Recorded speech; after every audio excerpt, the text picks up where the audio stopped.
For example, lifting weights raises testosterone when it's done right and when it's in the right context, right? Lifting weights in a way that doesn't match the context of my life can lower testosterone. Telling a person with obesity that a calorie deficit is the way to a healthier weight is the same thing to me, identical to telling somebody who's stuck in poverty that the way to get out of poverty is with a money surplus. The Mediterranean diet across the board seems to rank consistently the highest or among the best in terms of health. Yeah, so one of the things that I love about fitness, or especially that I loved about training people, is you want to use fitness as a tool, and it's a tool to supplement your life, to improve the quality of your life, and it's very moldable. It's very, very moldable. I can change it. I can change my training. I can change my approach based on my current lifestyle. So I'll give you a great example, right? So let's say I have things are all in order. I'm getting good sleep. Life is pretty smooth. I want to really push my strength gains. I want to really push fat loss. I want to get really shredded. Well, I can up the intensity. I can train with more volume. I can increase the frequency of my training. I can push it harder to do those things. But let's say something happens. Let's say something really stressful happens. Somebody in the family gets ill, or you have a newborn, like I do, which stressful differently. It's stressful for different reasons, right? Well, now I can use training to augment, to improve my health, to reduce stress, right? So now when I'm in the gym, I may not be training myself with the same level of intensity and volume, but I may be in there to give myself a break. I may be focusing more on mobility, flexibility. I may train myself to work on recovery, to balance out my hormones. And really and I think this is true with diet as well, it should fit your lifestyle. It should make your lifestyle, it should improve your life, not be a counter to your life. Because if you train inappropriately based on the context of your life, then training becomes just another stress.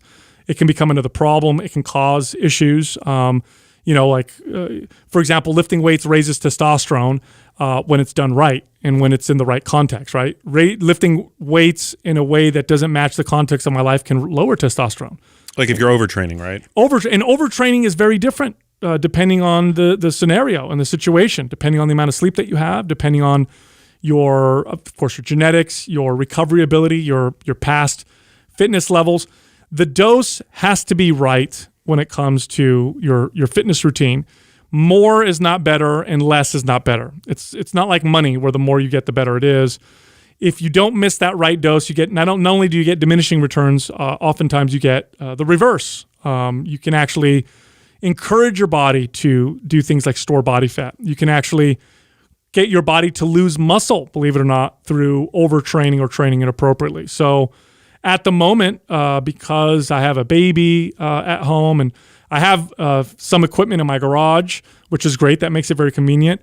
What my workouts are probably going to look like is I'm probably going to do lots of small mini workouts. So I'm probably going to find a 20-minute nap. So I may go in the garage and do a 20-minute, back workout. And then maybe later in the day, I find another 10 minutes. So now I'm going to do a 10-minute mobility workout. And I may find, and what you'll end up finding when you do it this way is you'll probably end up finding anywhere between 30 to 60 minutes a day where you can inject exercises and workouts. And really, because the question I get from people when I talk about this is, well, how do I program that? What does that look like? Is it random? And some activity tends to be better than none, so long as it's appropriate, again. But you can still follow a program. So if you have a workout that typically takes you an hour, you can just chip away at it. So I can look at my workout and I did 10 minutes of it, and then the next time I have a 15-minute break, I did 15 minutes of it, and by the end of the day, I've done my 60-minute workout. So that's probably what it's going to look like now, at least for the next few months when we're in those kind of critical, early stages of baby feeding and pooping all the time. Yeah, trying to support my wife through this whole process. And what it ends up doing when I train this way is I'm able to maintain a good level of fitness. One thing that is that's interesting that I like to communicate to people is you don't need to train quite as hard, quite as long, or quite as often to maintain as you did to get. That's what I was just going to ask you, because I feel like my more lofty fitness goals have kind of gone to the wayside during this period in which I don't really have access to easy access to a gym. But I have been under the impression that it requires a lot less volume or intensity, or maybe both, to maintain than it is to initially, perhaps put on that muscle. It does. This is true for even for protein intake even. So like studies will show that a high protein diet is ideal for building muscle. And the way they define high protein is 0.6 to 0.8 grams of protein per pound of body weight for an average weight individual. So if you're obese and you want to use lean body mass, you can eat you can eat less than that and maintain quite easily. But that's just optimal for building. When it comes to training, the same thing. If you want to gain strength, improve your performance, again, so long as it's appropriate in terms of the context of your life, you need to train at a certain intensity, a certain volume, a certain frequency. To maintain, it's usually less. So you can keep yourself in pretty good shape when things get rough just by training. And typically, it's usually around 60% of what you were doing before. And the longer you've been training, the better this works. So if you just got in shape, then it might not. It's going to be a little bit more difficult. But if you've been consistent for years and years and years, then you don't need to do quite as much to maintain. And you see this with older fitness enthusiasts and athletes that they used to train 6 days a week to maintain their bodies, and now 3 days a week does the job. Yeah, no, but if you're going to a gym and you're accustomed to, say, doing, like dumbbell presses with 70 pounds in each arm, how does that translate to like doing push-ups? Like, it just seems like such a dramatic weight reduction. You're right compared to that. Yeah, no, you're right. So when you're working out, your body doesn't. I mean, obviously, it's not counting the pounds, right? It doesn't know the difference between a 70-pound dumbbell and a 100-pound dumbbell. It knows the difference in tension, right? So it doesn't know what the weight is. I mean, if you put me on the moon, a 70-pound dumbbell, still 70 pounds, but on the moon it weighs much less. And so it's all about the tension. So let's say I'm stuck and I don't have access to the 70-pound dumbbells and I'm just doing push-ups. Slow down. You could slow the reps down. I can increase the tension by squeezing my elbows together, gripping the floor. I can speed up the reps, even slow down the reps. I could be more explosive with my repetitions. I could, of course, modify angles and form and technique to do it. But you'd be surprised at how easy it is to maintain without equipment, just by creating more tension. I mean, you could do a body weight squat slowly by tensing up your body and do 10 reps. And even if you're really fit, 10 reps can be quite exhausting, and you can get a pump in your quads by doing that. Adding weight is one way to add intensity, but it's not the only way. So there's a lot of things you can do to make your workout work for you. So if you don't have access to a gym or you're stuck at home, that doesn't mean you're screwed, not at all. Yeah. Often I'll do days go by where all I'll have done were 10 or 15 minute workouts. And I'm actually surprised at how well I've been able to maintain my physique. I'm not like hitting new PRs or anything like that. Like, I would have no way of measuring them anyway, because I don't have access to a gym. But like, I'm surprised at how these like shorter, perhaps more intense workouts, how effective they can be in terms of like what they do for your mental health. I mean, you obviously get a great pump and all that, but I found that I've been able to like maintain my strength pretty well. Dude, so what's funny about this? This is not just for maintaining, by the way. This is a strategy that high-level athletes, Olympic lifters have used this for a long time. Back when during the Cold War, the Soviet Union was just so dominant in Olympic lifting sports, right? They would just crush everybody. And when the Iron Curtain came down, a lot of their coaches came to the U.S., or we learned about some of their training techniques. And one thing that they did was they would train frequently throughout the day at a moderate intensity. So rather than doing it all in 2-hour workout, they would train all day, 20-minute intervals, and they found tremendous performance gains. When you talk to people who have spent long stints in prison, with no access to equipment, the whole stereotype, right? Of somebody going off to jail for a couple of years, coming out and they're totally shredded and swole AF and muscular. They do these workouts, like 10 push-ups every hour, Try that out, right? If you could do 50 push-ups, 10 push-ups is nothing. Do 10 push-ups every hour. Try doing that for every waking hour. And this is more for performance, for like extreme performance. Watch what happens to your body. I remember years ago managing gyms. I used to have this trainer that worked for me who was just exceptionally built and strong. And I used to love, and I still do this, I still love learning just different nuances and different ways that people train. And I remember watching this guy in my gym. He was a front desk guy, actually, and again, real muscular, fit guy. And I remember watching him every once in a while on break. He'd go to the weight area. He'd load up the barbell and do 1 set or 2 sets of bench press. Then he'd go back to work. And he'd do this like throughout the whole day. And this guy could bench press. It was like twice his body weight or something like that. So strong. I remember thinking, this can't be how he trains. I thought maybe he's just bored. And I hung out with him one day and I said, man, you're so damn strong. Like, how do you work? What do your workouts look like? And he goes, oh, I do 10 minutes, 15 minutes here and there. So yeah, but what do your workouts look like? He goes, that's my workout. He said, when I get a break and I get a chance, I go out to the weight area and I'll do a moderate intensity set. And it works really well. So I tried it, actually tested it out. And it was, for me at the time, one of my big goals was to be able to bench press 350 pounds. This was back in the day. I can't do that anymore. Jesus. But I could never get to it. I could never get to this weight. That's how I got to that weight. I actually tested this out and was able to get tremendous benefits from it, strength gain. So it's not just a technique for maintaining fitness or a substitute for actual workouts. If you want to push your performance, give it a shot. Here's one way to do it. This is one strategy. If you have 6 hours to kill, or you're a fitness fanatic, I know most people are like, that doesn't sound like fun, but for fitness fanatics, it sounds like a blast. I know it was for me. I did a 15 or 20 minute workout every other hour from 9 a.m. I did it for like till 6 p.m., right? So 9 a.m., I did 2 sets of bench press, 2 sets of squats, and 2 sets of barbell rows. And I picked a weight that was not high intensity and it was kind of like moderate high. So I would do 8 reps with something that I could probably do 12 reps with, right? So I did that at 9 a.m., then I did it again at 11 a.m., and so every other hour. And first off, wasn't that hard, so I didn't feel that hard. It felt fine going out there. Didn't have to warm up after the first or second trial. I thought I didn't have to, just go out there and did it. I noticed that my strength actually went up halfway through. So by the 3rd or 4th one, I felt stronger, which is kind of interesting.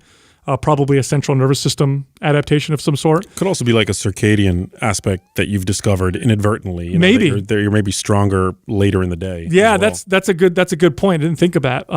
As it got later, I started to get a little bit fatigued, but otherwise I was able to perform all the reps, all the sets. By the end of the day, if you added up all the reps and all the sets I did, it's way more than I would have ever done in any single workout. I was not sore or barely sore the next day, so I did tremendous amount of volume, more than I would ever do in my traditional 1 hour or 1.5 hour workout. I was barely sore the next day. 2 days or 3 days later, I did my normal workout, and I was stronger. I was stronger in everything in a very short period of time. So it's got some pretty extreme performance enhancing benefits as well. It's not just for, I can't get to the gym, so I want to do something.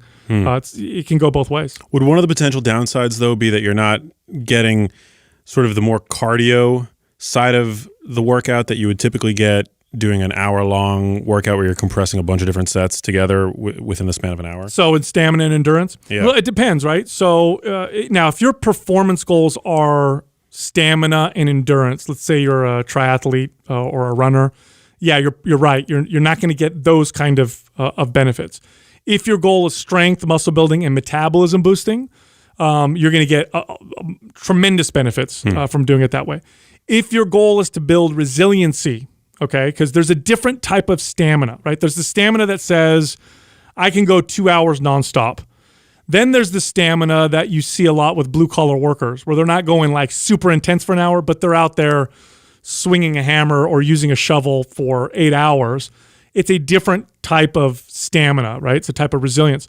You're going to build a lot of that by training this way. So, but yes, training adaptations are pretty specific to the way that you train. But one thing I will add, for most people in the context of the modern American life, if you had to pick one, I guess, goal or thing to go after that would protect you against the ills of modern life, which are, obesity, diabetes, metabolic disease, that kind of stuff. And then, of course, you sprinkle in there that we tend to be very busy, but we also tend to be very sedentary. And then you add in the factor that we're surrounded by food, and it's easy to get to and it's inexpensive. And you could only pick one kind of thing to really go towards. Go towards muscle building because it's going to positively affect your metabolism the most. And having a body that naturally burns more calories is the best insurance you can have against all those things that I just listed. If you have a fast metabolism today, you are at a tremendous advantage. Maybe not 10,000 years ago when food was scarce and you were constantly moving. A fast metabolism might have been, it was much better to have a slow metabolism. But today, right now, if you're working 10 hours a day, in front of your computer, so you're busy, but you're not moving much. So it's not like you're manually burning calories. Food is really, really good, and it's all over the place. Having a body that burns lots of calories is going to protect you. And so that would be the goal. That's usually the direction I point people in, unless they have very specific, stamina goals or athletic goals, in which case I'll train them a little differently. So what can we do 2 or 3 days a week to really impact us in the most effective way possible? Well, cardiovascular exercise is a terrible approach with that. Yes, it burns calories, but it doesn't burn as much as you think. An hour of hard cardio might burn 500 calories. Well, you do that twice a week. That's 1,000 calories over a whole week. Not much. Not to mention, obviously it's easy to eat 1,000 calories. I could eat that in 5 minutes. Not to mention the adaptations that cardiovascular exercise causes in the body actually teach my body to burn less calories. It's teaching my body to become efficient with calorie burn because cardiovascular activity doesn't require much strength. So we don't need much strength to do this. We're burning a lot of calories while we're doing it. Let's reduce muscle because that actually makes us more efficient and effective at doing this activity, which is why when you look at long distance runners, they have very little muscle on their bodies. Their bodies essentially have turned into these very efficient calorie machines, which in the context of modern life, you don't want that. Now, if we were 1,000 years ago and food was very scarce, I want my body to burn very little calories, but I want my body to burn a lot of calories because food is everywhere, right? So understanding that, what form of exercise teaches my body to burn more calories? What form of exercise directly through the adaptation process? Because the adaptation process continues with exercise. Through the adaptation process, what form of exercise directly combats all these modern health issues that we're all going to be running into? And when you look at it that way, there's one form of exercise that stands head and shoulders above the rest, and that's resistance training. Ding, ding, ding. Yeah, resistance training is superior for those things. Number one, it tells your body you need to be strong. You need to have muscle. Muscle is very metabolically active. It burns more calories. So now that rather than me exercising all the time to burn more calories, I could just sit here and burn more calories. I can essentially have a faster metabolism. It also, and this is something that you're very knowledgeable about, muscle is one of the best ways to improve insulin sensitivity. It's one of the best ways. In fact, studies show that having more muscle, regardless of overall body mass, so you could be obese, building muscle improves insulin sensitivity. Strength training or resistance training is the only form of exercise to date that has been shown to potentially stop the progression of dementia and Alzheimer's, probably through that process of increasing insulin sensitivity and getting your body to utilize glucose or glycogen much more effectively, because muscle does store some glycogen. It does utilize some of that glucose. So again, another big problem solved or potentially solved with resistance training. The best part is that it doesn't need to be done all the time. In fact, I know there's people who lift weights 5 days a week and train quite a bit. It takes a long time to even get your body to that point. Yeah. 2 days a week of traditional resistance training for the average person is plenty to give the kind of results and benefits that we're talking about. It also, there is no such thing as like permanent fitness results from exercise. It just doesn't work that way, right? You have to, whatever you do to get in shape, you have to do to stay in shape. However, again, we're looking at like regular life, right?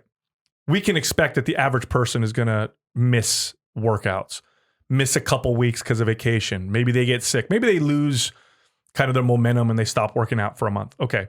What form of exercise protects you the longest in terms of a period of time that you're not engaging in it? Again, that's resistance training. Have you heard of the term muscle memory? Yeah, of course. Okay. So this is a very real thing. Thank right? God for muscle memory. That's right. If you've ever had a cast on your arm or your leg and you take that cast off, you know how small the muscle is and then how fast it builds. Like, to give you another example, if it took me 10 years to build 10 pounds of lean body mass and then I lost it in a couple months because I was sick or whatever, I could gain that 10 pounds back within a couple months. So it might have taken me a year to gain it the first time. I'll gain it back if I lose it afterwards very, very quickly. And there's a whole complicated explanation as to why. It has to do with satellite cells that really don't go away. But muscle memories are a very real thing. So when you do resistance training and you stop working out, first off, the muscle gains go away much slower than maybe the stamina gains you may get from cardiovascular activity. So it doesn't go away quite as quickly, but if it does, it comes back very fast. So there was a study that was done recently where they took two groups of men. One group exercised every single week consistently. The other group exercised 3 weeks on, 1 week off. Okay, so every 3 weeks, they would take an entire week off and they were measuring their performance and their muscle. And as you would predict, every time they take a week off, they would dip a little bit in performance and maybe a little bit in muscle, right? But at the end of this period of this whole study, you know what they found? What? Equal muscle and strength gains. So even though they took a week off every 3 weeks, at the end of this 16-week study, they had built just as much strength and muscle as the other group. So it just goes to show you the resilience that resistance training really provides your body. And I can't think of a better time to utilize that, which is right now. So we always have to consider the context of things. You know, anytime a client would try to hire me and ask me questions, I would always have to understand your goals and how many days a week you can realistically work out all the time and what are we working with and what do you like? And context is very, very important. And when we understand the context of what's going on right now, it's resistance training. Other stuff I cover in the book really is the stigma and the stereotype that is damaged a lot of people's health because they don't even think to go do resistance training or strength training. You know, what are some of the misconceptions that you would say, define that stigma? Like what is that about? Yeah. So, resistance training is making me big and bulky.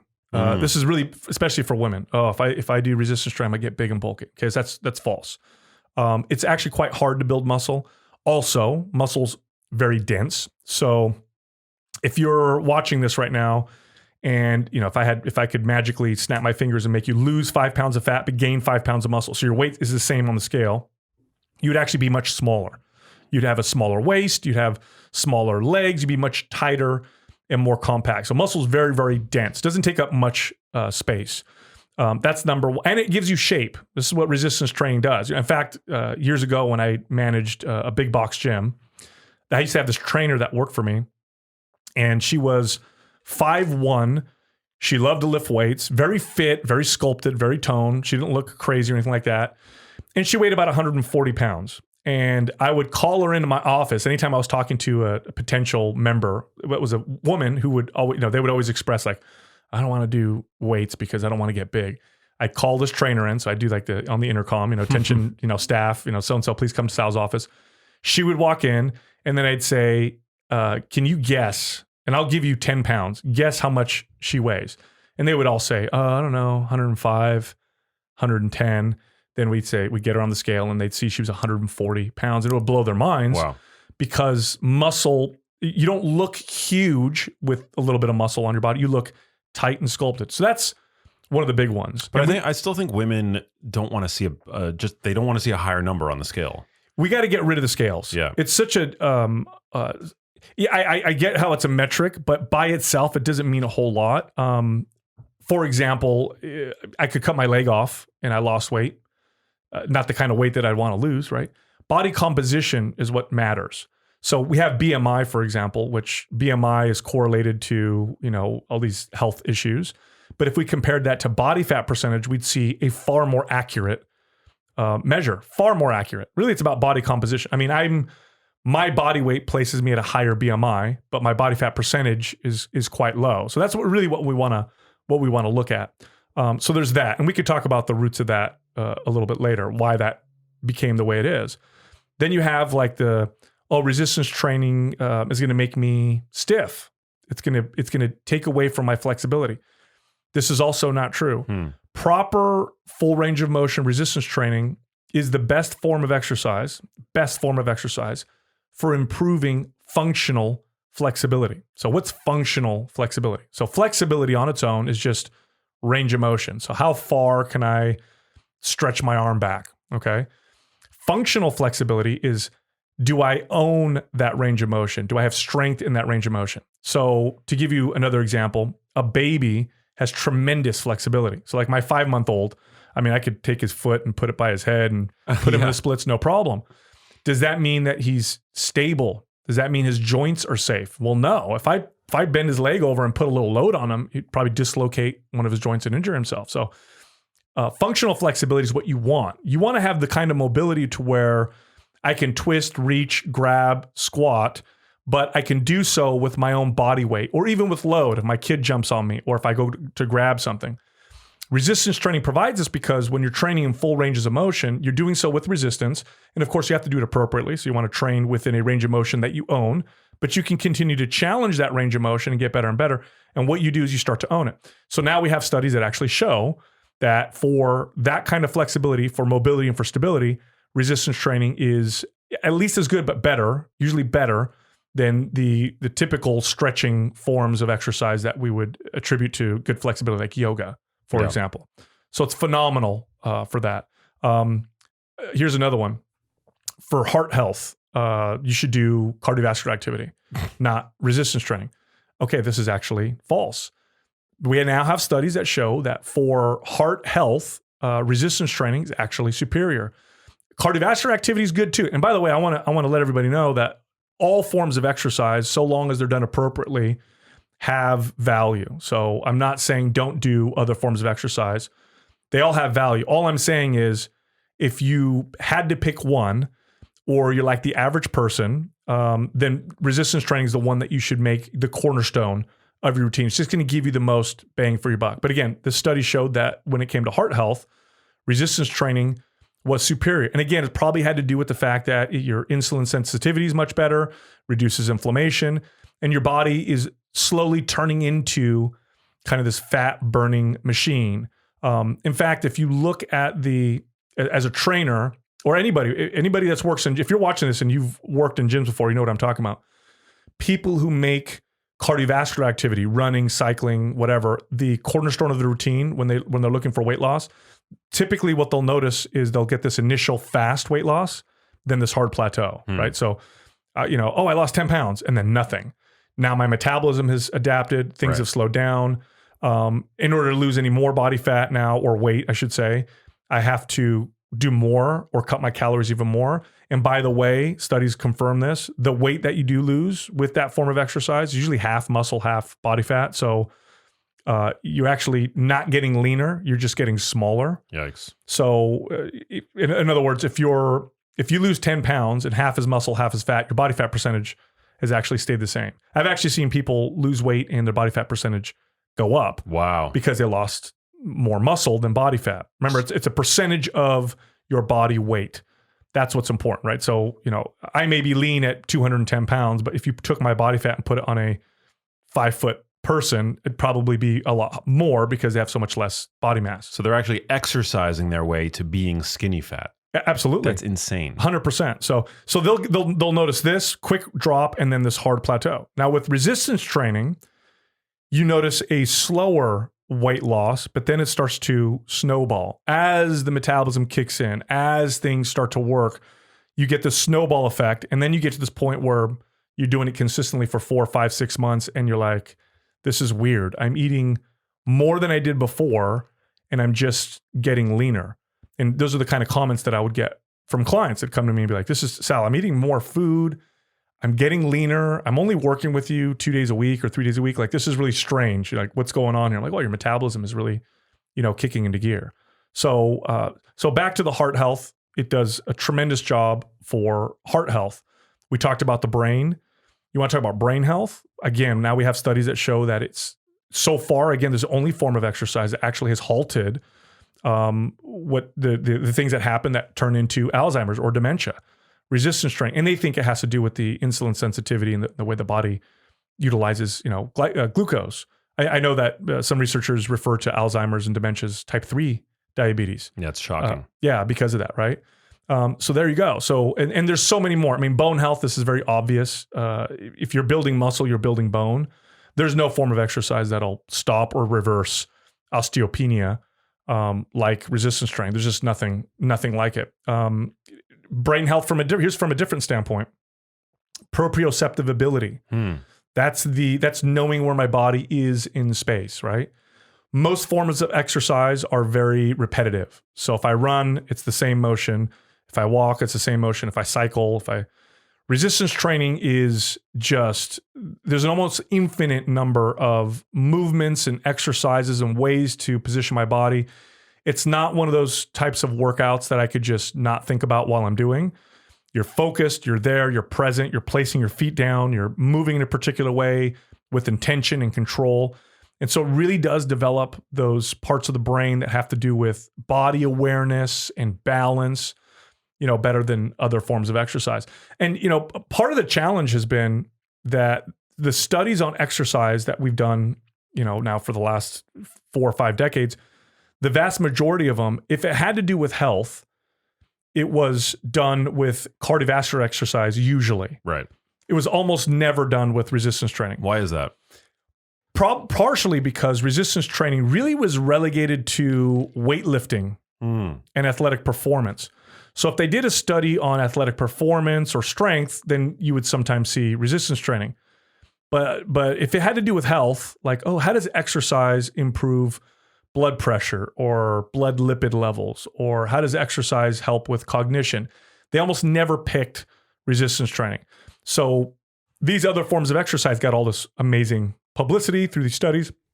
Resistance training had no studies. I also think, from a basic science standpoint, it's a lot easier to get an animal to do cardiovascular or quote unquote aerobic exercise than it is to get an animal to lift weights. That's not a bad point. I didn't even think of that. Absolutely. Now, though, we are seeing a lot of studies on resistance training, and it's starting to really open up. For example, a simple strength test is one of the best single metrics that can predict all-cause mortality. Yeah, even like grip strength, which is sort of a surrogate proxy marker for full body vigor. Yeah, I don't know how tightly that's correlated, but if you have a weak grip, that's probably a pretty good sign that you're frail. That's what the studies show. So, if you want to predict all-cause mortality, it's obviously best to have multiple tests and parameters. But data points. But if you just had one, believe it or not, testing someone's strength is actually one of the most accurate predictors, and they do it either through grip or a simple "can you get up off the floor without having to grab onto something" test. Wow. That's it, and they can actually predict all-cause mortality relatively accurately with that versus even testing your blood lipids or your blood pressure. So it's pretty incredible. And if you look at what's happened to us with our modern lives, we're so sedentary, yet we're so busy, right? So it's not like we're not doing anything. We got things are so scheduled all the time. And I got to take the kids here, and I got a job, and then I'm going to do this, and then so we're very sedentary, but we're also very busy, and we're just weak. We're very weak. We don't have much strength. We don't have much muscle. And muscle is such an incredible It's like a suit of armor that protects you against chronic disease, against degeneration of the brain or the joints. And we have none of it. And then what do? We tell people, here, you want to exercise? Go do this form of exercise that is going to make you not build any muscle, or maybe even lose a little bit of muscle. So it's no wonder people work out and they're like, this isn't working for me. Why am I not getting good results? I lost some weight for the first month, and now I'm where I'm at, and I'm not eating very much, and it's just not working for me. Here's another good point. hormones. So recently, we're starting to really, you're starting to see this now in mainstream. We're talking about the kind of the testosterone epidemic that we're seeing in men. So testosterone levels they've been declining for decades now. So I believe the last statistic I saw showed that a 26-year-old male, I think it's 26-year-old male today, on average, has the testosterone levels of a 60-year-old male in the 80s, just to give you an example of what's happening. No form of exercise reliably raises testosterone like resistance training. In fact, resistance training not only raises low testosterone, but it raises high testosterone. So no matter where your testosterone levels are, you're going to get higher levels typically if you train with resistance properly. It also increases androgen receptor density. Wow. So androgen receptors are the receptors that testosterone will attach to. In fact, they did a study where they were trying to see how strongly correlated testosterone levels were to strength and muscle gains. So they took men and they had them work out and they tested their testosterone. And they found that so long as it was within a healthy parameter, a healthy range, that the testosterone levels actually didn't make a big difference. It was the androgen receptor density that made the big difference. So the men with the higher density of androgen receptors just built more muscle and had faster results than the people with with fewer androgen receptor density, or with less, I should say. Resistance training increases androgen receptor density quite reliably. In women, it balances out estrogen and progesterone. Again, quite reliably. And it's probably because resistance training, of all forms of exercise, it's a pro-tissue form of exercise. Other forms of exercise, not so much. In fact, other forms of exercise, directly speaking, are probably more of a anti-tissue forms of exercise. What do you mean by that? What do you mean by pro-tissue and anti-tissue? So again, if we look at exercise as a stimulus, how's this stimulus? Because remember, when you're doing any form of exercise and it's challenging, it's a stress on the body, and that makes your body want to adapt in order to avoid future stress from the same type of insult, right? So if I'm running and my lungs are burning, it's really challenging, my body's like, this is a stress. Let's improve our stamina so that next time this is no longer a stress. And then, of course, what do? You run longer or run harder and kind of continue that process. Same thing with resistance training or any other form of exercise. So when you exercise with resistance, the stress on the body says, we need more strength. The direct result of that is building muscle. So it's pro-tissue, right? Other forms of exercise, like running, for example, as I'm running, burning lots of calories, also telling my body, we need to become more efficient with calories.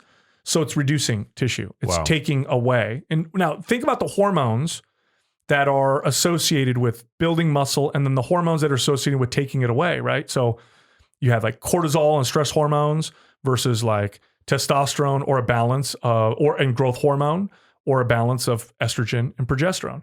So like when I would get clients that were women who had hormone issues, and I would always work with a functional medicine practitioner, resistance training was just superior. I'd have them come in, and oftentimes these women were not getting enough sleep or lots of stress, maybe under eating fats. That was quite common. So we'd kind of fix some of that stuff.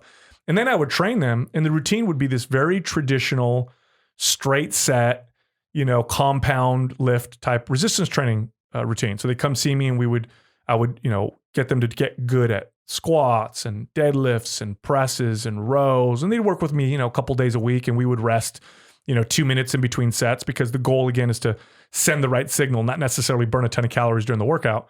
And they would get tremendous results. And I would compare that to women who would work with a functional medicine practitioner and then go do like HIIT classes or Zumba or spin classes. And at some point, their functional medicine doctors would say, stop. That is not helping. It's actually making this much more challenging. Mm-hmm. So it's really bad. It's terrible that, again, because here's my goal with the book, right? And the way I communicate this in the book is it's very easy to understand. And my goal with it is to get to the point where, the average person is, I don't know, they go to the doctor and the doctor looks at their cholesterol or whatever and says, you should probably exercise. And then they think to themselves, I think I'll go lift some weights. Yeah. That's the goal. As opposed to I'll take up jogging. Yes, absolutely. So that's really the focus of it. And I talk a little bit about the history of resistance training. We get into some nutrition stuff as well. Again, as a trainer, when it comes to nutrition, I focus more on encouraging the behaviors that lead to, better eating versus the mechanisms of nutrition. So you're not just all about calorie deficits? No. I mean, this is the problem. When you have the scientists and researchers who are trying to communicate how to solve this problem, they don't know how to communicate it. All they can tell you are the mechanisms. And we've been told, burn more calories, eat less calories forever. Yeah. It's totally failing. Well, it's just not a weight loss strategy. It's not irrelevant, but it's not it doesn't give people the tools to know how to proceed. We were talking earlier before we started rolling. To me, it's the same as telling a person with obesity that a calorie deficit is the way to a healthier weight is the same thing to me, identical to telling somebody who's stuck in poverty that the way to get out of poverty is with a money surplus.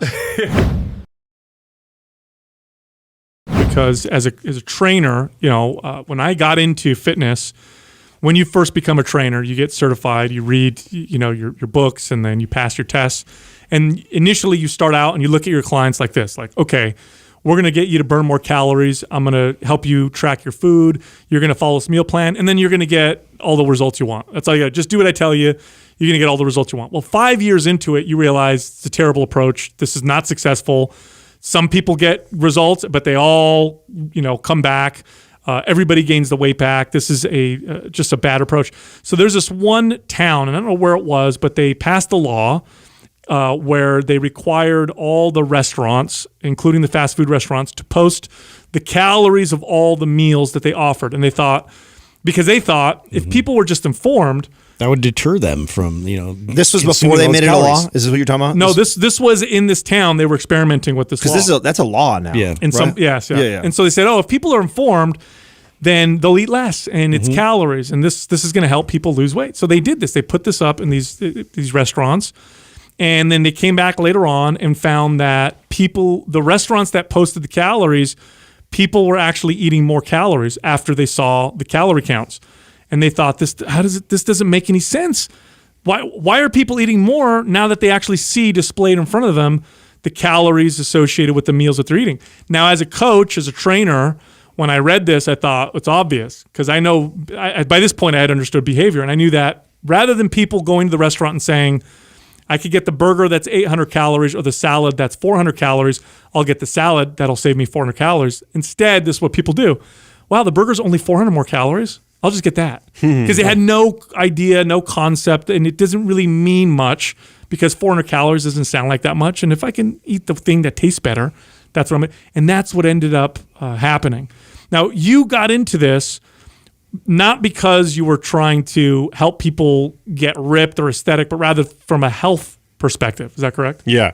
I mean, I was, growing up, I was into bodybuilding and fitness, but my entry point, my on-ramp into doing this professionally and publicly was the fact that I got to witness my mother getting ill and ultimately passing. And I think that it's obviously the greatest tragedy that I've ever experienced, but it's also a privilege in a way because it's showed me what really matters. And that to me is what sort of guides my philosophy and my approach to life. It's not, getting 12-pack like shredded abs, which I think is a great worthy goal for anybody that wants that, but that's not really what I think the public needs. We look at data now suggesting that 12% of people have good metabolic health. And so to me, I think there's a real public health crisis that's going on. And I don't think that the way to solve that crisis is with like spreadsheets, and macro counting and calorie counting and the like. I think that there's certainly a place for that. I think for people that take their fitness really seriously and are trying to hit goals that are probably so far out of reach for your average person, but that they choose to, maybe go from 14% body fat to 11% body fat, or 10% body. Like for that, you need a certain level of diligence, but that's not really the kind of audience that I'm necessarily trying to reach. I think that those people are very well suited by the content that you guys create, for example, but But I've sort of been honed by my experience with my mom. I've been very, very lucky in that I get to go on TV shows like the Dr. Oz show, the Rachel Ray show, where I get to speak to a really large audience. And I go on those shows, which are taped in front of live audiences, and I see the kinds of people sitting in the audiences live at those shows. And they're the sweetest people, but so many of them are struggling with problems related to their weight. You know, so many of them are overweight. Many of them are obese. And we know, according to the data, that by the year 2030, it's projected that 1 in 2 people are not just going to be overweight, but obese. So I don't think that calorie counting really plays a role here, you know, or ought to play a role here. I think we need to know more about how foods affect our behavior, you know, with a little bit of knowledge and insight into how food affects our cravings and our satiety checkpoints. I think that really can move the needle in a big way on this crisis. Well, I think of a different analogy than the one that Sal gave. I think of like all these lost souls that you're talking about, the 88% of the population that are just don't have an idea or a clue, and it's like handing all of them a bunch of TomToms. Or giving them like your Google Maps or whatever. You dated yourself. Did I? TomToms. It's still around. Garmin's and TomToms are still around. Doug, right? Save me here. I have no idea. Honestly, Adam. Fucking Doug. Navigation devices. Yeah, you know what I mean. Mountaineers still use them. No, I might not. But to me, that's what it's like, right? So, you know, because it's not that doesn't work, right? If you wanted to lose 30 pounds and you calculate your macros and you track and you weigh all your food, it's a very good approach to get there. Just typing in the address to a location that you need to get and having navigation is going to get there. But the reality of it, you have to learn. At one point you need to learn good practices and behaviors and learn about, you know, just the basics and get a good grasp and understanding of how you should be taking care of your body. Otherwise, you're just kind of giving people the answers to the test, and that in itself, becoming dependent on that all the time. Very similar to, and I speak to that one because this one is crazy for me. Like I remember when I first realized that I have lost this sense of direction. As a young kid growing up before the TomTom and the Garmin's came out, I was really good with knowing how to get around. And then I became so dependent on that I can't even get around my little town without using it all the time. And so I think of that analogy when I think of clients that I would tell, you know, eat this many grams of protein, eat this many grams of carbohydrates, eat this many calories, and hold them accountable to that. It's like, am I really teaching them how to be healthy? And are they really going to do that? You know what? Long term. That brings me to something too, because I've seen you talk about this on social media in Max, and actually get in debates with people. The whole like calorie worshipers, the macro worshipers, well, that's everything. The people in the fitness space that believe that is the most and only important thing. They think that it's just that, and they don't realize that there are other factors that can contribute to poor health, that other factors that don't contain calories. And something that they say a lot is that there are no good or bad foods. You know, food is food, and if it's if you're eating too many calories, it's bad. If you're not, then it's just fine. Chemicals and molecules. And I see you saying on your posts, like, no, there are foods that are bad. There are foods that are good. Like, tell me a little bit about that issue. Well, like, I mean, what is our definition of food? Is like it's just something edible, something that we can put into our face holes and digest without killing ourselves. So by that definition, Play-Doh is food, right? Because Play-Doh is basically pure gluten. And you can eat it. Gluten is like obviously a protein found in bread. You can eat paste. I definitely ate that as a kid. Explains a lot. That statement that there's that like food is food, to me that's almost as infuriating as that meme that you always see on fitness accounts on social media that carbs don't make you fat, protein doesn't make you fat doesn't make you fat, eating too many calories makes you fat. I'm like, yeah, that's a mathematical fact, but that doesn't give me the advice. If I'm an overweight person eating ad libitum ultra processed foods day in and day out, that doesn't tell me anything, you know, practical about how to shed the pounds, shed the weight. You know, what am I supposed to do? Open up go into my Google Docs, start a spreadsheet and start counting calories. I think people need to know about how foods affect their behavior. And in a time when 60% of the calories that we consume come from these ultra processed foods, I think it's first of all, it's completely anti-science to say that there's no such thing as a good and bad food. In an ad libitum feeding environment, there are good foods and there are bad foods. And the bad foods are the foods that drive you to overeat. These are the ultra processed foods that by the time you've eaten them to satiety, you've already overconsumed them. You know, foods like... Oh, wait, so let's back up. So that's a very powerful statement. So some foods, when you eat them until you feel full, the way that they've been made or engineered, they've actually made you eat more calories than you need because what? They moved that bar of how you feel, that fullness? Yeah, because they're so not they're not satiating and they're highly calorie dense. And so there was this amazing study that was published in 2018. Kevin Hall is the lead researcher. He's a highly regarded obesity researcher. And what they found was that in an ad libitum feeding environment, when you give subjects ultra processed foods to consume, they end up to the same degree of satiety as they would on a minimally processed food diet. They eat about 500 excess calories per day. And if you stretch that out over the course of a week, that's a pound of weight gain every single week. And then when it was a crossover trial. So when they put those same subjects on a minimally processed food diet, they found that they actually came in at a calorie deficit, like naturally. And these were, again, ad libitum, what's so important about that term, what that means, it's a free eating environment. So they're able to eat as much as they want. They're able to eat to satiety, to satisfaction. And so I think that's really important because at the end of the day, like, you know, you don't want to have to rely on your willpower to reach your ideal body composition or your ideal metabolic health, because willpower is a fleeting resource. It's a limited resource. You know, it's a muscle that, for the most part, is fighting a losing battle in the context of the modern food environment. You also don't want to have to pull out your scale and calculator every single time you're about to eat for the rest of your life, too. Not only that, but there's a huge margin of error on what we believe to be calories in the calories in, calories out, you know, portion of the equation, right? Like nutrition facts labels are not always super accurate. Also, depending on the nature of the food itself, you're absorbing or not absorbing a significant portion of calories. For example, the USDA just published a study where they found that whole nuts, when you eat a handful of whole nuts, you're actually only absorbing about 70 to 80% of those calories, contrary to what was previously thought that you absorbed 100% of those calories.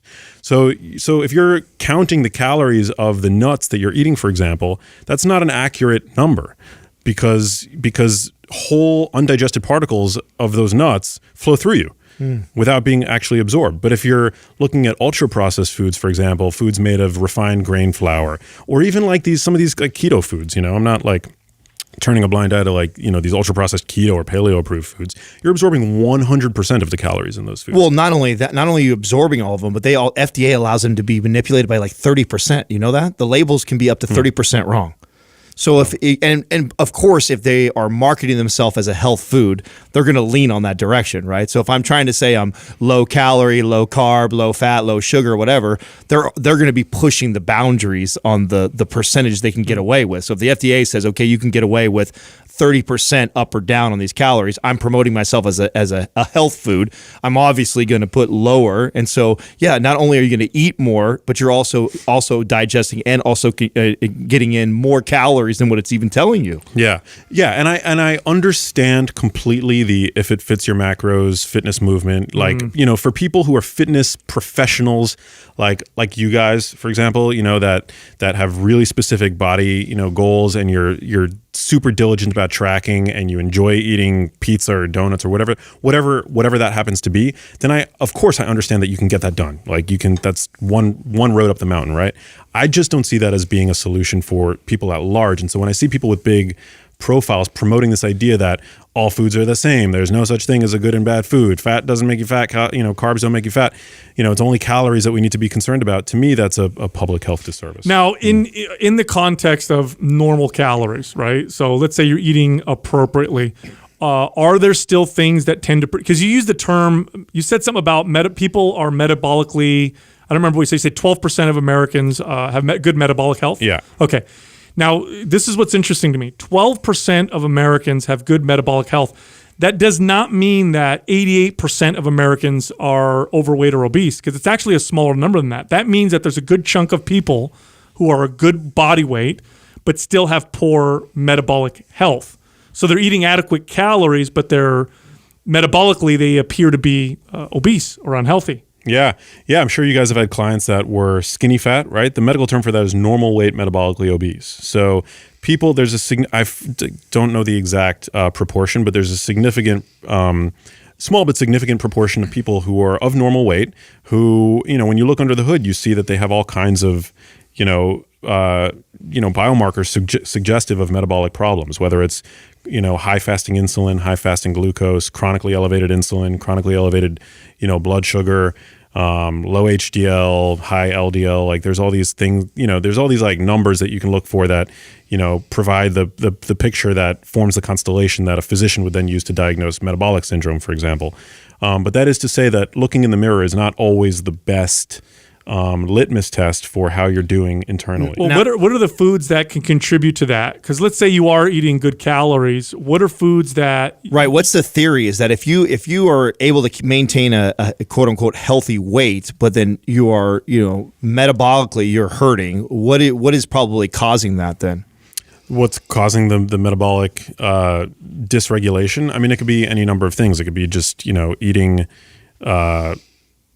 all kinds of, processed foods that are causing your insulin levels to stay up throughout the whole period of the day. It could be circadian disruption. It could be, overexposure to environmental toxins, which play a role in, metabolic health. I mean, there's evidence that exposure to BPA can actually alter insulin responses in the body. BPA, bisphenol A, it's a plasticizing compound that you're exposed to when you heat food in plastic, for example, or when you touch store register receipts. There is evidence that in a dose that is a reasonable dose to expect a human to be exposed to today, that can affect the way the hormone insulin functions in the body. And insulin is, it's obviously a fat storage hormone, but it's also important in metabolism and for metabolic health. Now, how much do like micronutrients play a factor in obesity as well?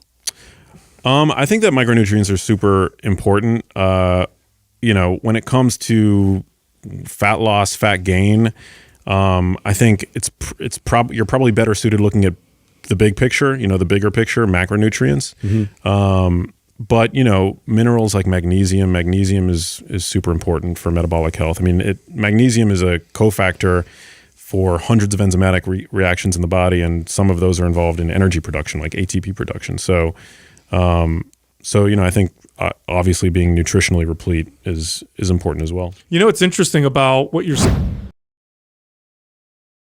efficient or non-efficient with its calories. There's a lot of ways that the body wastes calories, either through heat production or other processes that we haven't really fully identified. So just training and eating in a way that tells your body to burn more calories. You burn more calories by having more muscle, but you also burn more calories because your body has decided to become less efficient with calories. I mean, there's studies that have been done on prisoners of war, POWs, who were able to survive on like a few hundred calories a day for years. But if you look at their lean body mass and you do the math, it didn't necessarily make sense. Their bodies had learned to be extremely, extremely efficient. There was another study that was done years ago, really, really interesting one on modern hunter-gatherers. I think it was the Hadza tribe. And they found that they didn't burn that many more calories than the average sedentary Westerner, even though they're hunter-gatherers. And you think, I saw that. How's that possible? Their bodies became efficient. So you can tell your body to be more or less efficient with calories by the types of signals that you send your body. And one of the best ways to do that, if you want your body to be less efficient with calories, which is, AKA faster metabolism, is to build muscle. Also, getting good sleep does this as well. Getting poor sleep tends to tell the body to become efficient with calories.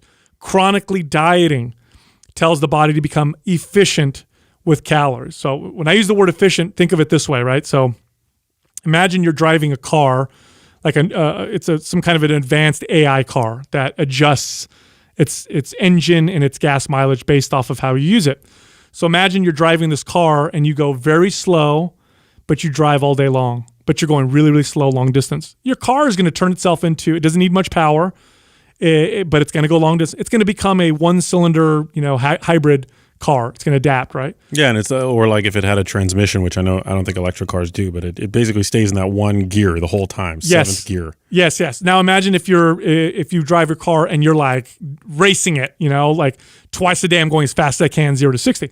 Well, it's going to give you a big, powerful engine. Doesn't really care too much about efficiency, so it's going to be less efficient with gasoline. So your body kind of does that. So lifting weights, getting good sleep, not training in a way where you're trying to burn tons of calories, not chronically dieting, actually feeding yourself in a way that is more conducive to building muscle. That teaches your body to be less efficient with calories. And, and this is my experience, okay? But I know lots and lots of coaches and trainers who've done this with their own clients and even with themselves. I mean, I've gotten people's metabolisms, their basal metabolic rates, according to how we measure it with how many calories they're able to eat and their body weight, how they can maintain it. I've gotten people to boost it 500, 800, 1,000 calories. Imagine if your metabolism was 800 calories faster on its own. You know how much cardio you have to do to burn 800 calories? It's like 2 hours of intense cardio every single day. Imagine if you just burn that many more. I had a client years ago who was she did marathons, and then she wanted to do bikini competitions where they diet down, get real lean, and do that whole thing. But when she came to me, she was lifting weights 3 days a week, running 6 days a week, and then also doing extra stuff, Pilates and that kind of stuff. And she had chronically dieted herself down to the point where she was doing all that activity. So lifting 3 days a week, tons and tons I think she was running something like 5 miles on average every single day, which is quite a bit. So lots of exercise, cutting her calories. She was at the point where to get any leaner, and she was lean, but she wasn't shredded. She was like maybe 19% body fat, which is good for the average person that's lean. But to get on stage as a bikini competitor, you're aiming for 13, 14, 15% body fat. So she needed to get leaner. She couldn't get any. She had to eat 1,200 calories a day to maintain. Anything lower than that was just unreasonable with all that activity. And so she came to me and she's like, what do I do? I don't want to eat less than 1,200 calories a day. I don't want to run more. I can't work out anymore. Like, am I stuck? And what happens when I cut some of this down? Am I just going to blow up? So what we did is we gave ourselves a long period of time. So I said, okay, give me at least a year. We got to kind of reverse out of this. So I slowly reduced her running to the point where she was only running once a week. Then I would have her, she would walk on the other days. So no more running. I was having her lift weights 3 days a week, but we changed the way she was lifting. She was doing circuit training before. She trained with me and it looked like almost like a traditional strength-based workout, almost like a powerlifting / bodybuilding type of workout. So we're, 2-minute rests in between sets, straight sets. We're doing exercises like deadlifts and squats and bench presses and rows, just your traditional muscle building exercises. I took her calories and I slowly ramped them up. So we would go up 100 calories this week, monitor her weight, go up another 100 calories. Oh, we got a little bit of weight gain. Let's keep it at that. Let's keep it at these calories until we stabilize. Then we bump it up again. And we kind of did this process. And after I think it was 8 months, she was consuming 2,300 calories a day and she wasn't running. And she was lifting weights 3 days a week and that was it. And then she was able to diet down from there and she was able to compete because now she was going from 2,300 calories instead of 1,200 calories. So that's just one example of the strategy that I'm kind of highlighting here. Yeah, where does one of the things I love about you and your cohorts is that your motto is seek health and aesthetics follow. Yes, which I love because I feel like that's something that is just it's so ironic that health would be so frequently overlooked within the fitness community at large, but it's not for you guys. So my question is, where does aerobic exercise fit within the exercise regimen that you guys prescribe? And I make the distinction between aerobic and cardio because you don't necessarily need to do cardio to get in that aerobic exercise, but for people who are like maybe spending more time sedentary these days, don't quite have access to a gym with the ease that they used to. Like, how do you integrate and how important is it to integrate aerobic exercise into your week? So two things. So I'll address the seek health and aesthetics will follow first, and then let's talk about aerobics or cardiovascular exercise within that sphere.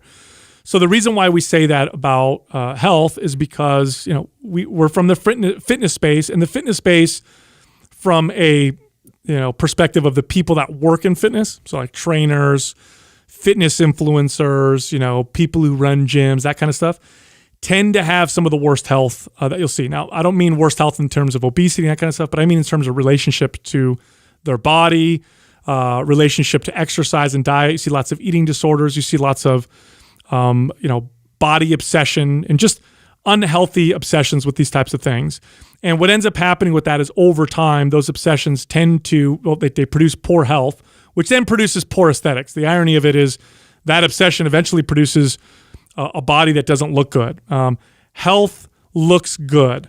Poor health looks bad. Now you can get away with poor health and chasing aesthetics for a while by maybe taking anabolic steroids and, by punishing your body, by doing extreme diets. But over time, that'll fail. Once your health fails, you don't look good anymore. And ultimately, the reason why we think something looks good anyway physically is because, naturally, evolutionarily speaking, it exemplifies good health, right? Why do we like a nice midsection on a man and wide shoulders? Well, that shows high testosterone, good athletic performance. Like, why do we like, in women to have a certain hip to waist ratio? Why is there this universal hip to waist ratio that looks good? Well, we know that actually strongly correlates to successful childbirth and healthy offspring. So that's why we find those things to be attractive in the first place.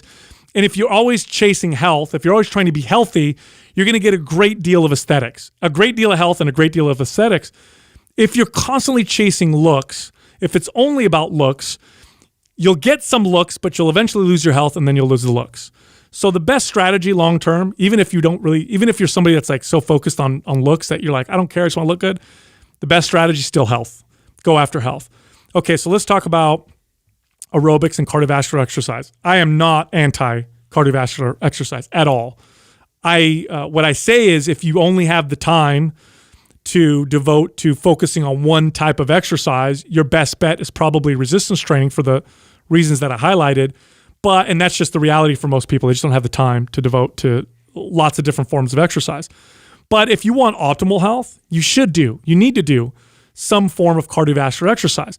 Now, the health benefits from cardiovascular exercise really come from just the active part. They don't necessarily come from the extreme endurance part. Okay, so you don't need to train in a way that makes you a phenomenal marathon runner or cyclist, or I can run a mile in under X amount. In fact, those extreme endeavors can sometimes be counter health. At some point when you're pushing performance, you start to get a little trade-off with health. This is true for strength as well. Like if you meet powerlifters whose ultimate goal is to lift the most weight in their weight categories or whatever, you'll also find a great deal of joint injury and some dysfunction because they're constantly pushing performance. So if you're looking for health with cardiovascular activity, it's just to move. The best form of, from a health perspective, longevity and health perspective, the best form of what we could put in the category of cardiovascular exercise is walking. Nothing comes close to walking. And there's a couple reasons for it. Number one, we all know how to walk. So that sounds funny, right? Because you think, well, I know how to run, I know how to swim, I know how to do all these other forms. No, you actually don't. Most people don't, right? Running, for example, humans evolved to do a few things really well physically. We're not the strongest or fastest animals in the animal kingdom, but we can throw with accuracy better than most animals, right? So we're really good at throwing. That's why we're such good hunters. And we can out-trek almost any animal. In fact, when you look at modern hunter-gatherers, the way they catch their prey or whatever is they'll hit it with a spear and then they'll just chase after it until it falls of exhaustion for miles. We're built to run long distance. We really are.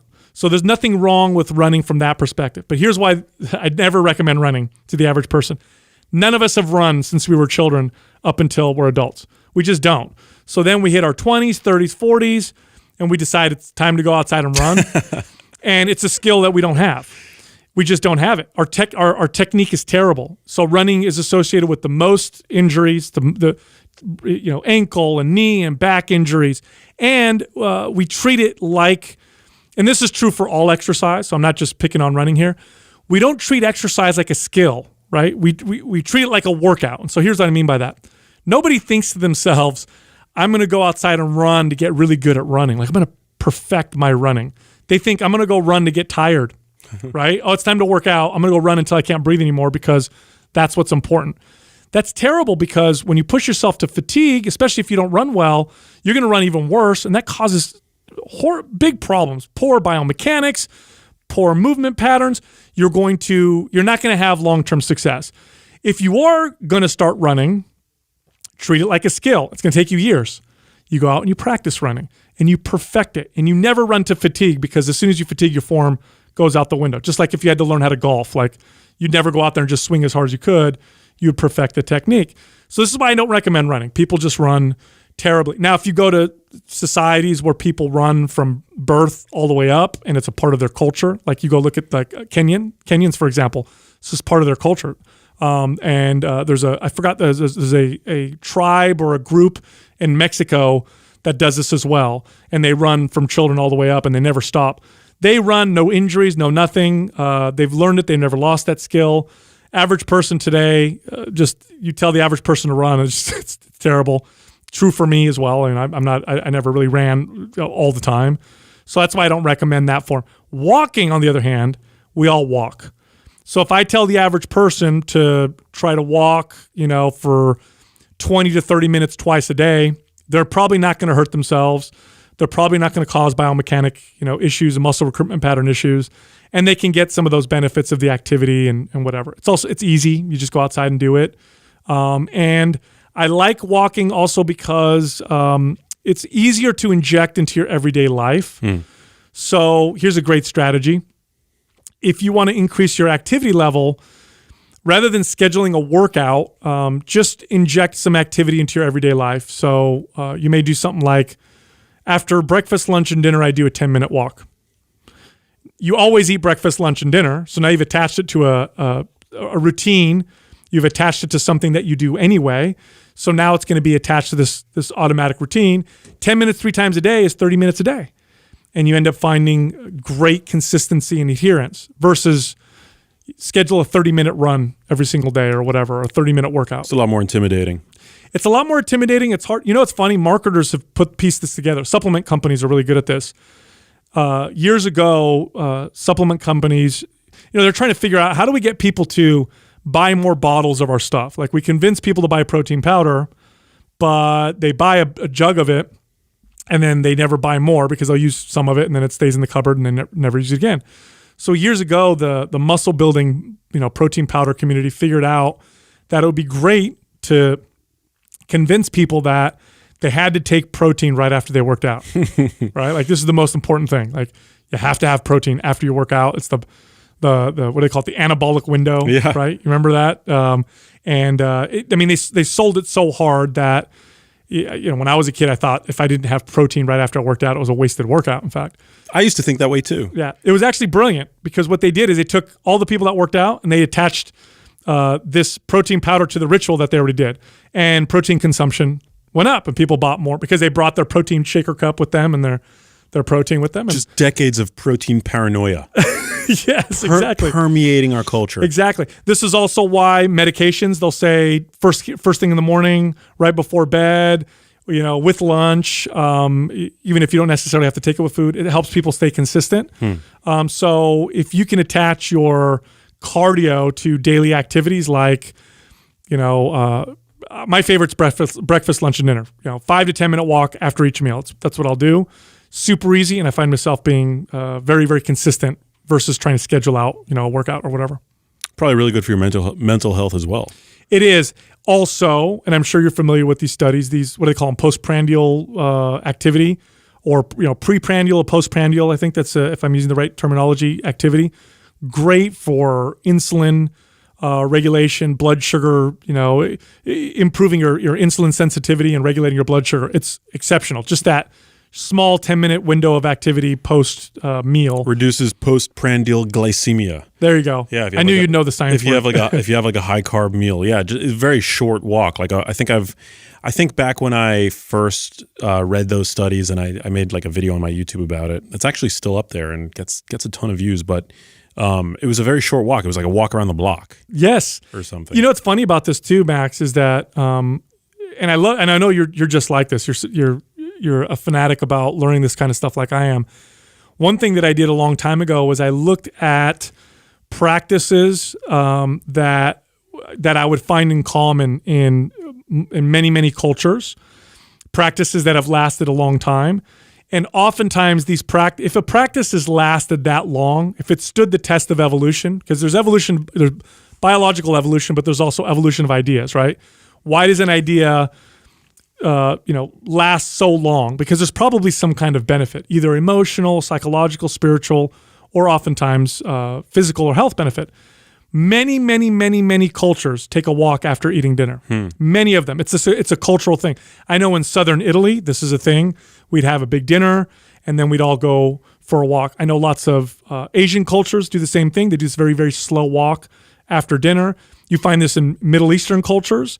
And this is probably why, without realizing, they probably found that. And you hear people say, "Oh, it helps digestion," and maybe aside from the glycemic benefits, it helps move things around so that they pass through your digestive tract. I mean, a walk first thing in the morning is really good, like to help you go to the bathroom. You know, like if you're it's true. Try like being regular in the bathroom if you're sitting all day. Like it's one of the reasons why whenever I take like a super long flight, my digestion is just screwed up. Yep. For 2 or 3 days afterwards. Oh yeah, well we need gravity, right? Gravity. That's why the exit hole is at the bottom of our body, right? Because if it was the opposite, it would be very difficult. Imagine how awkward that would be. It'd be really strange if it were like on top. Yeah, it'd be weird.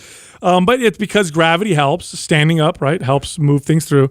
And then you have muscles that move around the digestive system, right? Like the psoas muscles. It's a hip flexor that attaches to the femur, kind of goes through the body and attaches at the spine. And they're very active in walking. And so when you're walking, those muscles massage the digestive, system to help with digestion.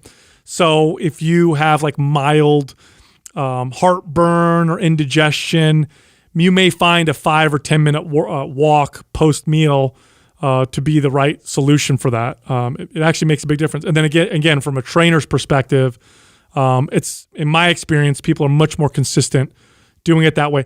And that's my favorite form of cardio for overall health. But I'm not knocking the other forms of cardio. I think they're all legit. They're all good. Cardio tends to be repetitive in nature. So like cycling is the same thing over and over again. Swimming, same thing over. Running, same thing over and over again. Rowing. So whatever form of cardio you do, you want to make sure you have good technique because overuse injuries can happen, especially if it's a form of cardio where your movement isn't, perfect. So make sure you've got perfect technique, and you don't need to go to fatigue unless your goal is like lots of endurance and stamina, like athletic goals. You don't need to train to fatigue. You don't need to train for that kind of endurance, and the risks don't really outweigh the benefits. So moderate walks throughout the day, best form, you'll find. What's your diet looking like these days? I want to talk about. Now we've been talking a lot about, calories and macros and micronutrients, but really to me, the stuff that really made the difference with clients was teaching them the behaviors. And that's the stuff that I feel like the fitness space, the bodybuilders, devoid of it. Yeah, we don't talk about that. It's like, okay, we can weigh and measure your food all day long, but one of the things I remember seeing happen when I was competing was I was blown away. I remember telling these guys when I got into it, we were all hanging out together, and I was in the middle of competing in men's physique. And I remember coming back and telling them, I said, dude, I have seen more eating disorders in this competitive bodybuilding world than I had previously seen in, almost 2 decades of training average clients. And that blew my mind because we look at their bodies, right? We look at them and they look amazing. They're on covers of magazines. Everyone's following them, taking their advice. But the reality is it's the relationship. It promotes this binge and restrict behavior.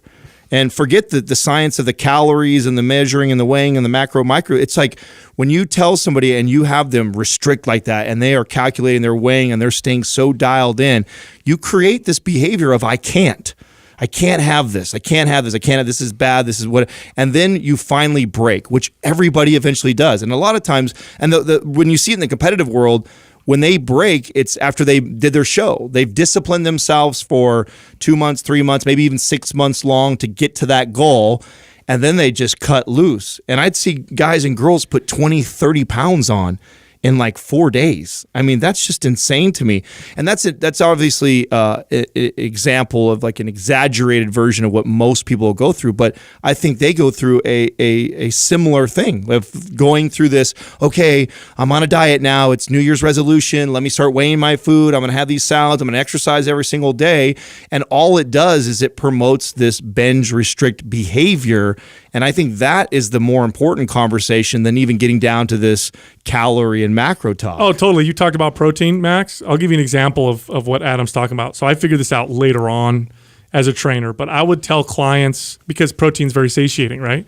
I would tell clients, hit your protein goals, don't worry about anything else. And naturally, they would eat less. Naturally, just because because I know it was so satiety producing. So I'd say whenever you have your meal, eat your protein first in your meal. So if your goal is 25 grams of protein per meal or whatever, eat that first, then eat the rest. And Super smart. And they would just naturally lose weight, and they thought, oh, the protein's making me lose weight. No, it's because of it produces more satiety. Now that advice, because you are in the wellness space, sometimes that does put you at odds with the vegan and vegetarians, doesn't it? Yeah, it does. I like people from all these different factions like to come out and attack me. Yeah, what's the deal with that? But I don't care. I'm just trying, like bring it on. I'm just because you're handsome, bro. I mean, I'm saying that's working against you. Trying to keep up with the looks of you guys. No, I mean, yeah, protein I think is incredibly important, and I appreciate it and I value it. And I think that this whole low protein diet cult to me is something that I think is another thing that's harming people. First of all, we don't know like the results of taking somebody who lives in a first world country, who's exposed to the standard American diet, and then is told to eat a low protein diet, and then eats a low protein version of the standard American diet. I mean, to me, that just sounds like a recipe for disaster. Mm-hmm. And there's really no good evidence that low protein diets promote longevity or health. In fact, people over 65 who eat higher protein have greater longevity and reduced risk for cancer. So I think that's just not smart. Also, there's this concept of anabolic resistance, which I'm sure that you guys can speak to, but as we get older, we probably need to consume more protein to maintain our muscle mass. So I think these are non-trivial points. Not to mention, when we look back at our clients, it was the number one macronutrient that I had to address with all clients, normal people. The only people I ever had to say eat less protein to were some bodybuilding fanatics that I adopted. Like if I got you and you had been bodybuilding for 3 years and for some reason eating 3 grams of protein for every pound of body weight, I would end up telling you to scale back because that's why you're having a hard time shitting and you had all those issues with your digestion because of how much you're eating. Everybody else, every other male and female that just came in for overall health or losing weight or wanting to put a little bit of muscle on or work on their mobility, every one of their diets that I assessed all under consumed protein. Mm-hmm. Yeah. It's for sure one of the most neglected. It's hard to do. There's this researcher, Bill Campbell, who I follow on social media. He's like pretty well known in the bodybuilding fitness space. He's like a body composition scientist, and he posted this. He did this like little study with his students where he asked them all to try to consume 1 gram of protein per pound of body weight, and he said that only about half of them could adhere to it because it's just so damn hard to do. Mm-hmm. It's so hard to do because it's so satiating. Yeah, it is. Along those lines with protein, let's say I have 2 pieces of meat, equal calories, equal grams of proteins, macros, all that stuff. One is, what people might say in your space, especially high quality, grass-fed, the animal was in good conditions. The other one, factory-produced, grain-fed. What are the differences? They got the same calories, same protein, same fats. Are there any differences? With a grass-fed with a more proper, yeah. I mean, I think obviously in an ideal world, we're all consuming 100% grass-fed beef, pasture-raised eggs, and free-range chicken, or things like that. But I also, and this is where like the paleo people will come at me. I also feel, and I've become a lot more moderate in my stance over time because I truly believe that like if you live in a part of the country, like a food desert where you don't have access to 100% grass-fed beef, for example, is eating grain-fed beef bad for you? And my answer to that is no. I think that it's a much better option even than, boxed mac and cheese, which is I think, the kind of food that it basically typifies ultra-processed foods, which many people are eating, for all meals of the day. And so regular, as much as I would never get behind and endorse factory farmed meat, I just can't do that from an ethical standpoint because, it's so cruel to the animals. Like it's still one of the most nutrient dense foods available to most people. And we love to talk about the harms of modern food production and the modern food environment, right? But like the food system is pretty great in that anybody anywhere can access beef. Mm-hmm. And chicken and things like that, or eggs, conventional eggs. Like I don't buy conventional eggs because I just know that, they just how they're produced. You know, like the chicken has been reduced to this egg laying machine, and they're kept in these awful crates and whatever. But that being said, like even a conventional egg is still an amazingly nutrient dense food. Now, but there are some small differences though, right? Like Yeah. if I had a pasture, raised egg versus a conventional egg, what would I see nutrient-wise difference? Well, you can always tell the how healthy the chicken was by the robustness of the shell of the egg. So if you take a conventional egg, you'll notice that the shells are very, very thin and brittle. Oh, interesting. Yeah, whereas a pasture-raised egg, the shells are really hard to crack. And this is like no joke. They have higher mineral density, like in the eggshells. You can also tell from the color of the yolk. A pastured egg is going to have like a much darker, almost orangish hue to the yolk, and that's due to the higher presence of carotenoids. Carotenoids are plant pigments, which basically accumulate in the yolk, and they protect neural tissue. So it's actually interesting if you consider the fact that in an embryo, the nervous system is the first system to assemble, and the brain is obviously it's a major component of the central nervous system, that an egg yolk literally contains everything that nature has deemed important to grow a healthy brain. And so it's no wonder then that egg yolks are full of cholesterol. We know that the brain is full of cholesterol. Choline, omega-3 fatty acids like DHA, but then also carotenoids. Carotenoids, which are found in plants. This is another reason why I don't think I could ever fully get behind the carnivore diet, because carotenoids are plant pigments. And we know that they protect neural tissue. And they were first identified because we can see them in the eye. They protect the eyes. The eyes are basically just an extension of your brain, and contain neural tissue. But we now know that these same compounds accumulate in the brain, where they protect brain cells from oxidative stress. They help maintain cognitive function as we age, and they can actually even boost your cognitive function when you're young and healthy. So that's why I think, looking at egg yolks and making sure that they're really dark and deeply orange, in hue, is a sign of a healthy. I can't eat conventional eggs anymore. Like if I crack a conventional egg with next to a pasture, it just looks pale, anemic. And anemic, it does. Now the differences in these nutrients on egg versus egg, are they big or are they small? They're normally smaller. Yeah, I would say that they're significant. You get, I believe it's something like 11 times the amount of DHA in a pastured egg compared to, in absolute terms, is the amount of DHA in an egg going to be comparable to what you get in just one piece of wild salmon? Probably pretty small in comparison. But yeah, I think that there are big nutritional differences. Same with, grass-fed beef versus grain-fed beef. But we can't let, what's the term? You can't let perfect be the enemy of the good. Yeah. You can't let perfect be the enemy of the good, right? So like even a conventional egg is, I think, a great nutritional resource for people, right? Now, me personally, I've had a lot of clients that are just like fixated on novelty. And that's something that I've had to help kind of coach them through in terms of like trying to get satiated. So novelty is one of those things. They're always trying to seek, what tastes the best. And that's like the entire focus of like when they're eating. So how do you address that? We're so spoiled humans. Like we always want like newer flavor. There's that famous Jerry Seinfeld quote, right? Like about men when they're watching TV. Like men don't care what's on TV.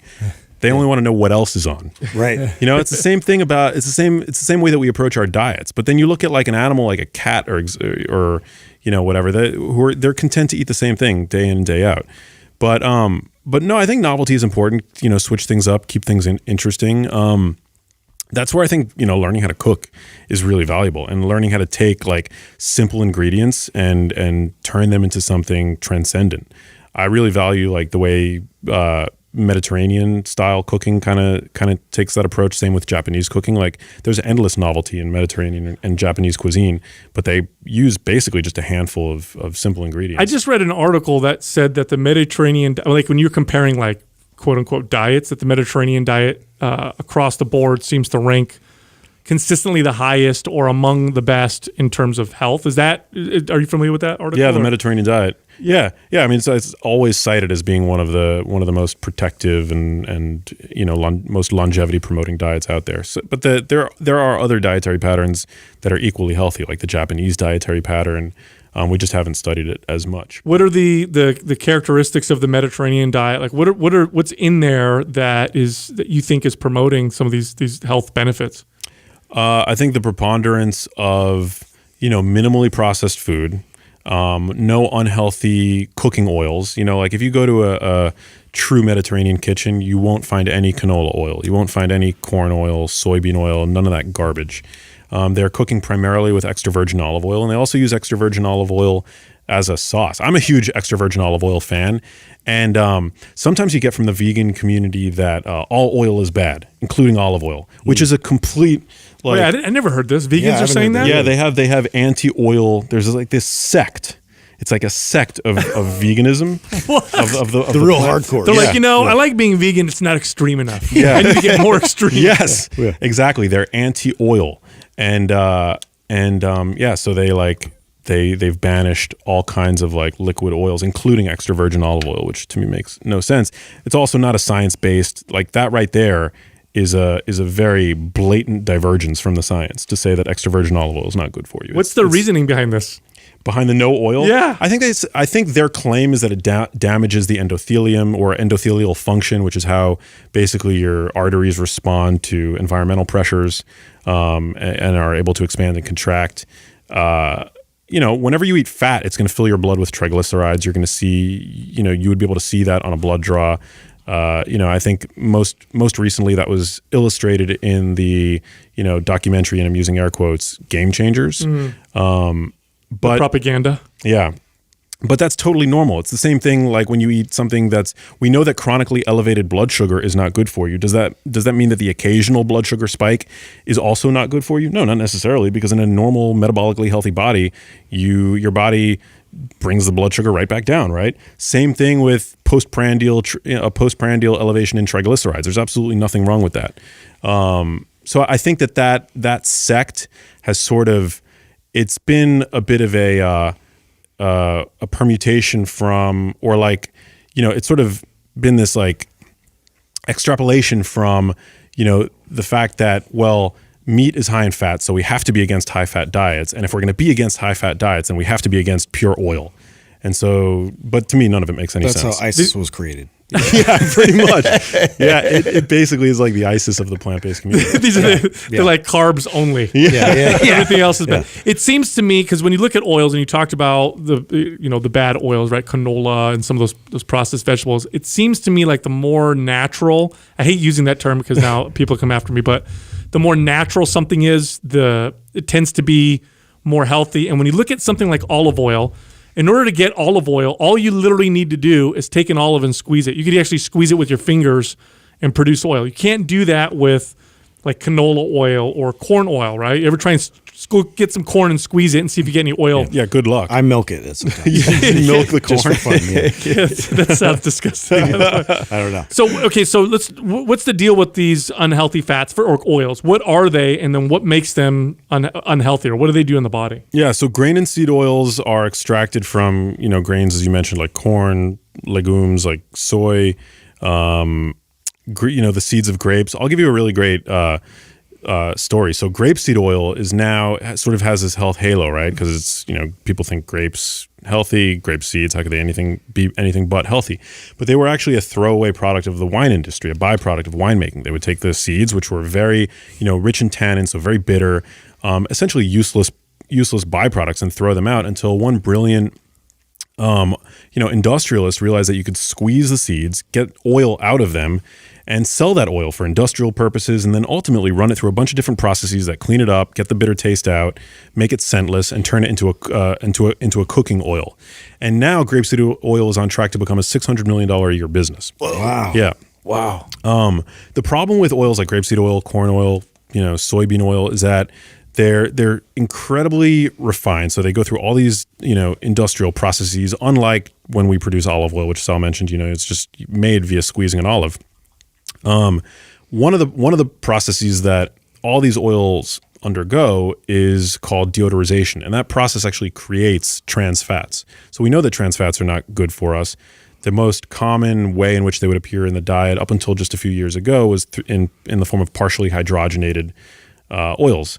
But the FDA realized that trans fats, there's no safe level of trans fat consumption. Those were banned.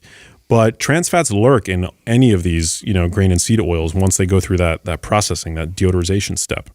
The other fact that I think makes them, unworthy of being included in your diet in any significant way is the fact that they're predominantly polyunsaturated fat.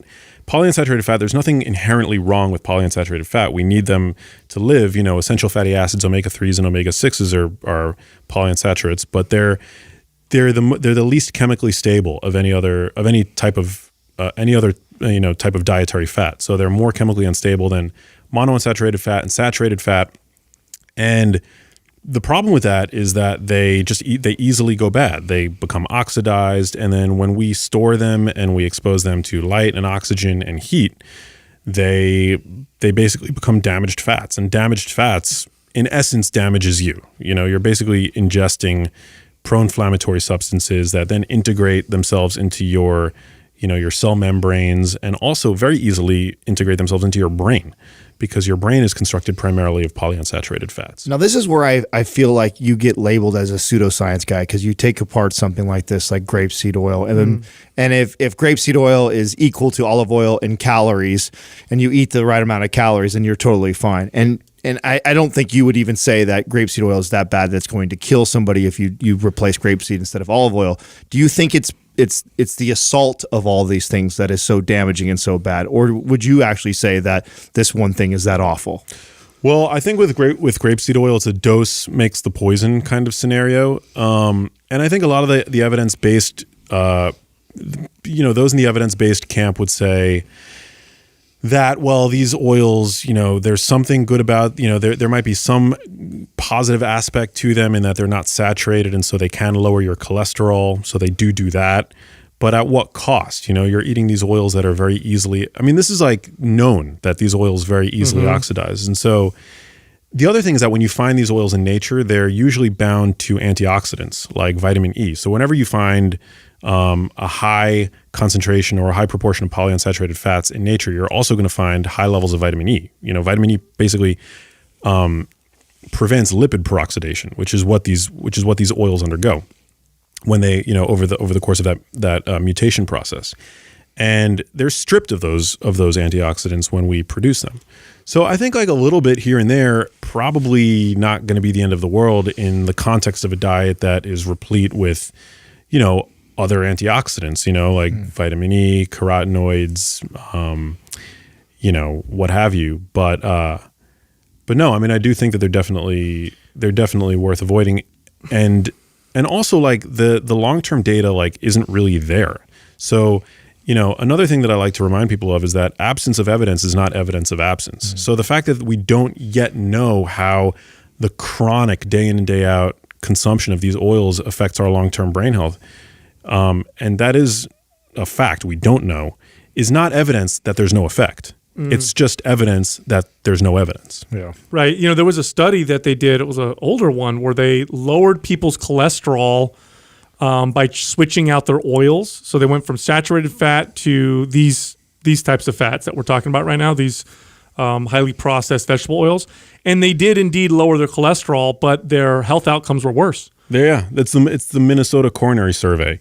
It's been a while since I looked at this, so I don't, I can't recite the exact details, but it was basically that. They basically took, a whole number of patients that were institutionalized, and they switched out all of the saturated fats in their diets to these to corn oil, essentially. They gave them corn oil enriched products, and what they found was that their cholesterol numbers did lower, but they had a dramatically increased risk of heart attack and death.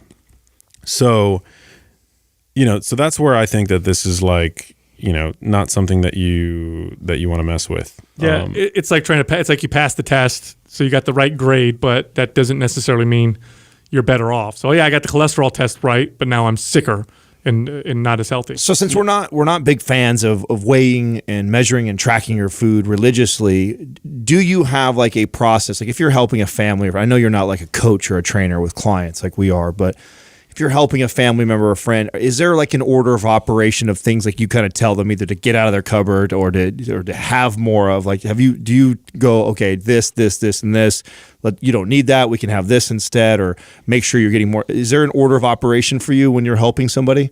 Yeah, I mean, these days I try to just get people, to move away from ultra processed foods, whether those foods are, grain-based or even like, I mean, and I'm guilty of this. I eat keto processed food products like no tomorrow. It's such like I eat them, but I know that it's very difficult for me to control my moderation of those foods. It's just that's how I, choose to indulge. But generally, like I tell people that the more you can move away from ultra processed foods and reach instead for minimally processed foods, I think that you're going to be well suited. And I also, I tend to have a bias for low carbohydrate diets for most people. I have to stop you at the minimally processed thing because Sal says it a lot too, and I think you guys are saying that to protect yourself because almost everything is basically processed. Yeah. But what you're really saying is whole foods. Yeah. Okay. Yeah, exactly. Like foods with singular ingredients. Right. Like banana. Because people hear that and they go like minimally processed. Oh, this one has less than that thing. This thing has 100, so this one only got 25. So I'm gonna have this thing. But it's really minimally processed for you guys means whole foods. Mm-hmm. And the only reason why you say that is because almost all whole foods are processed somewhat. Right? Well, we process when we cook. That's why exactly. That's why I know you'd say that to protect your ass. Yeah, I gotta protect my butt. Yeah, definitely. Yeah, whole foods don't have extensive ingredient lists. They are the ingredients. You know, and I think insofar as we can like learn to cook and process these foods ourselves, I think that's great. But when foods are industrially processed and become what food scientists refer to as ultra processed, that's where I think you have problems. That's where it's it's like you get these food products that take your body no effort whatsoever to digest. You're absorbing like 100% of those calories. Not only that, but you're absorbing them like really high up in the small intestine. Like it takes your body like no effort whatsoever to assimilate them. And I think that hormonally probably has some downstream consequences as well, right? Like you're absorbing all of that refined grain, that glucose, like right away. And I just don't know if your body has the capacity to rebound from it quick enough for you to stop eating and to recognize, to have that sort of acknowledgement that like in terms of your satiety that I just ate food. Yeah. I've had to regress that advice even further. Hey guys, thank you so much for tuning in. If you enjoyed that, you're going to love this. The experts are saying, just get in a calorie deficit. Get in a calorie deficit. It's so unfortunate. I'm sick of it, and I'm going to make sure everybody knows what's really controlling what calories are doing.